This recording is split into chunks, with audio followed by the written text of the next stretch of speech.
Media సంస్థకి ధన్యవాదాలు. అదేవిధంగా రేపు మేలో జరగబోయే by election, graduate by election లో రేపు వీర్ మల్లకు కాంగ్రెస్ పార్టీ బలపరిచిన క్యాండిడేట్ గా రేపు టికెట్ ఇవ్వడం జరిగింది. వీర్ మల్లన్న గారు చదువుకున్న వ్యక్తి, ఏదైనా ఖండించి పేదవాడి పక్షాన నిలబడే వ్యక్తి కాబట్టి ఖచ్చితంగా గ్రాడ్యుయేట్ అండి. గత ఎన్నికల్లో కూడా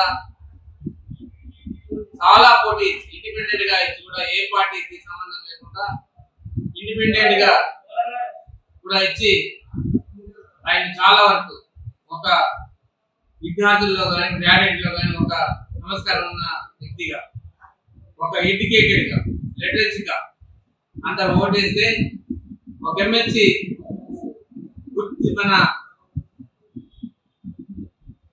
ప్రశ్నించే గుర్తుండే వ్యక్తి, అడిగే వ్యక్తి, ప్రజల పక్షాన పోరాడే వ్యక్తికి గెలిపించినట్లయితే రేపు అందరికి ఉపయోగం ఉంటుంది.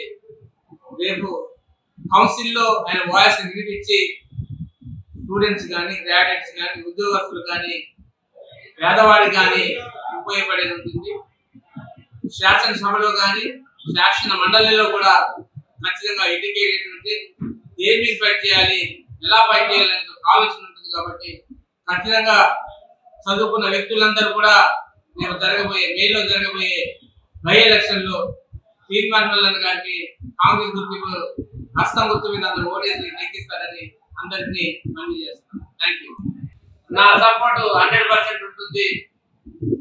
ఎందుకంటే ఒక చదువుకున్న వ్యక్తిగా ఈ నియోజకవర్గంలో కూడా పీజీ చేసి, నేను professional PG, MS general surgery చేసి ఒక చదువుకున్న వ్యక్తిగా నన్ను శాసన సభలో నిలబెట్టారు. దానికి గుర్తింపుగా నేను నిజంగా ఒక చదువుకున్న వ్యక్తి ఎమ్మెల్యే అయితే ఈ నియోజకవర్గాన్ని ఏం చేస్తారనేది చూపెడతాను. అదేవిధంగా గ్రాడ్యుయేట్లు, విద్యావంతులు మీరు రాజకీయంలో రావాల్సిన ఆవశ్యకత ఉంది. కాబట్టి ఈరోజు మంచి వ్యక్తుల్ని గుర్తించి అసెంబ్లీ పంపితే అభివృద్ధి కానీ, ఒక కాన్స్టిట్యూషన్ కానీ, ప్రజాస్వామ్యాన్ని బతికించే ఒక సాంప్రదాయం ఉంటుంది. సాంప్రదాయాన్ని బతికించాల్సిన అవసరం ఉంది. కాబట్టి చదువుకున్న వ్యక్తులు కూడా ఈరోజు శాసనసభ కానీ, శాసన మండలి కానీ వెళ్ళవలసిన అవసరం ఉందని అంటే